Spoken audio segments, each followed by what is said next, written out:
Good morning, I'm Adam Sexton. Representative Khanna serves California, but he spent so much time in the Granite State over the last 4 years, he's increasingly looking very much at home here in New Hampshire. That familiarity could come in handy down the road, but the congressman has some important issues to discuss in the present moment as well, and he's here to do so this morning. Congressman Khanna, thanks for being here. Thanks for having me on. So let's start with the conflict in Iran. Obviously, the U.S. trying to use air power to decapitate the regime.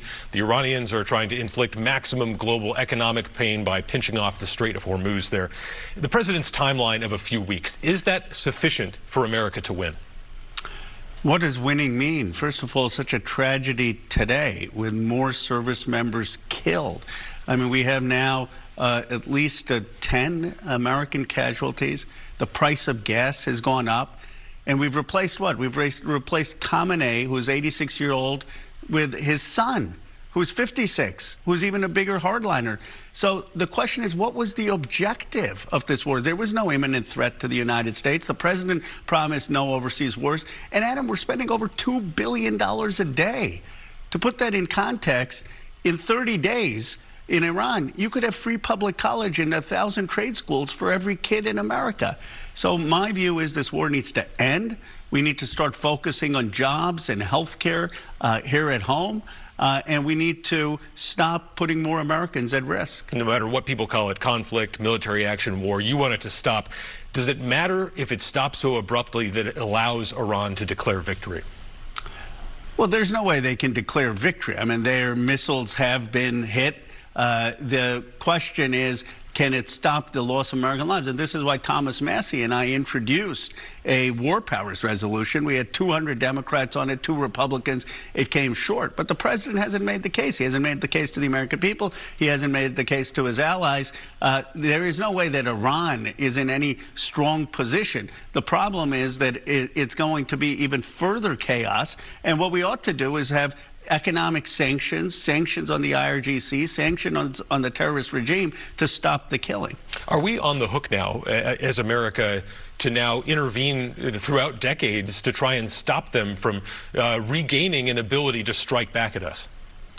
Well, that's the problem. I mean, what are we going to do? 2 years from now, when they rebuild some of their missile capability, go strike them again? That's just not a plausible strategy. So what is? We ought to be working with our European allies who we're insulting. We ought to be working with NATO. We ought to be working with India. We ought to be working with Japan and South Korea and Australia to make sure that we have sanctions on the IRGC, that we have tough economic measures, and that we build a coalition. That's what Obama did, and he stopped their enrichment, and they were on a path to not developing a nuclear weapon. Then Trump ripped it up. We need to go back to a tough diplomatic approach as opposed to trying to bomb them every 2 years.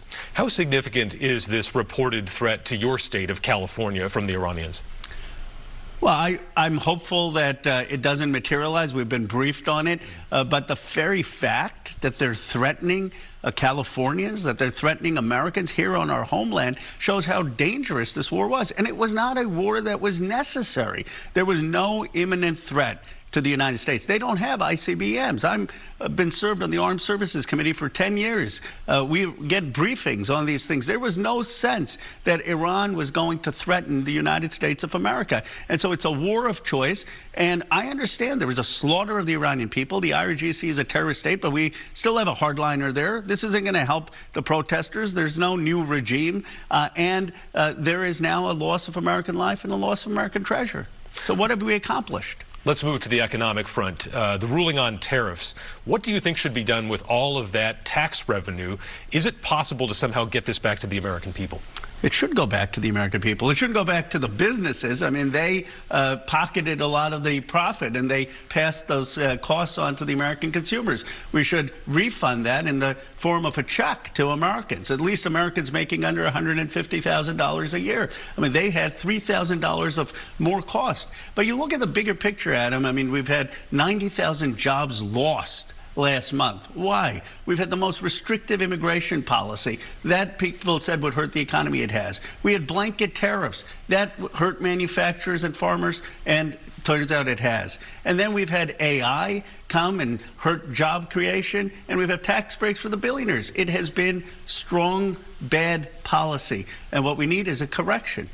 I heard you mention artificial intelligence, or you were asked about it at your State Employees Association town hall on Thursday night, and you were saying this needs to work for working people rather than billionaires. What's a concrete example of how that can be done? We need to change the tax code. Right now, if you hire agentic AI or a robot, you get a tax credit.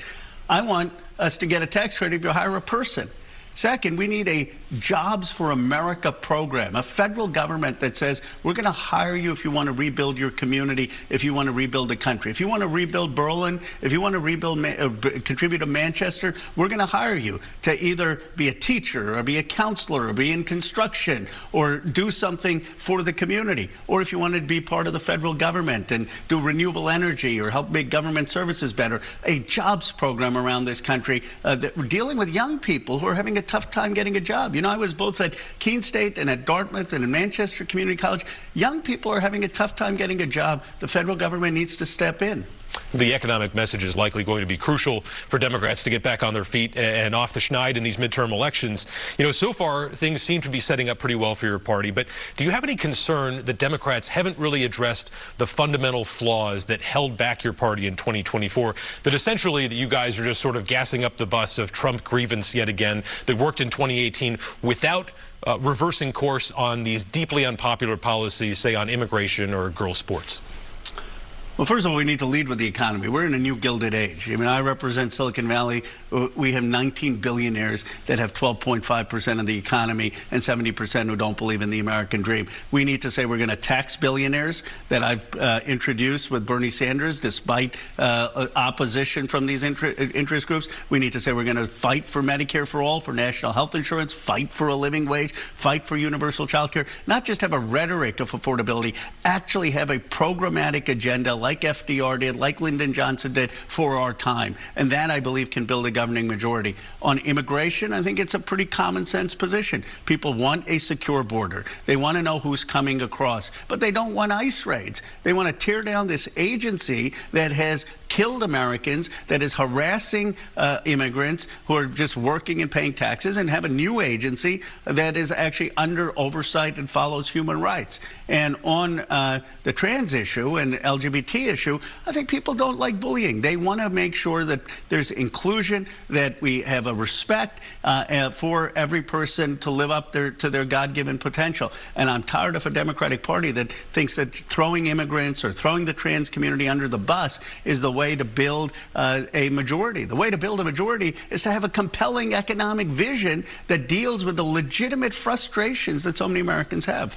Let's move to the Epstein files. Obviously, you played a crucial role in getting those released. And you've noted that the impact has been much more significant overseas than it has in the United States. Why is that? We don't have accountability here. We have elite impunity. Thomas Massie and I were called cranks when we started that. We were called hoax peddlers, conspiracy peddlers, but we came across the aisle to do that. And we passed the Epstein Transparency Act. It's the most significant legislation any Democrat has passed in the Trump era. And we have forced the release of millions of files and exposed princes like former Prince Andrew and Lord Mendelsohn and the former Prime Minister of Norway and some of the world's strongest and most successful bankers and finance leaders in Hollywood. But we need more accountability here, and it can start here in New Hampshire. Look, I was up in Dartmouth. Leon Black is still all over that building in Dartmouth. Why? He's all over the Epstein files. Khan yesterday testified in our oversight hearing that he had given millions of dollars to Epstein, allegedly. And there are accusations and allegations of inappropriate conduct with young girls and with women. Why would we not have accountability? We need investigations, we need prosecutions, and we certainly need people to be held accountable in terms of not having buildings named after them or not being in positions of responsibility. I will not rest until these survivors have justice. Do you feel any consternation, though, over the collateral damage for people whose names just pop up? Like, we had this unique situation in New Hampshire where Epstein wrote in an email, John Sununu has good stories. We'll never know the context. We'll never know who he's talking about, John Sununu, right, the father or the son. We don't know the context, if he was joking or he was serious, but there was serious negative consequences for Senator Sununu as he's running for office there with zero evidence of bad conduct. What do you think about that aspect of it? It can't be a witch hunt. I've never said anything about Senator Sununu. First time hearing about this. It's not just that if you're in the Epstein files that somehow you're guilty. Of course we can't do that as a country. But there were 1,200 plus survivors, what the survivors tell me. These were girls who were raped at the age of 13, 14, 15, who were paraded naked. Some of the most powerful people in this country, what I've taken to calling the Epstein class, participated in this for decades. It was not a Trump thing. It was a decades-long thing. One of the women called the FBI in 1996 and complained nothing happened. Another woman called Santa Monica police in 1997 saying she was going to be raped. Nothing happened. These survivors text me, email me, call me. They've broken down in tears in my office. They've been traumatized. And rich and powerful men abuse them and traffic them and face no consequences.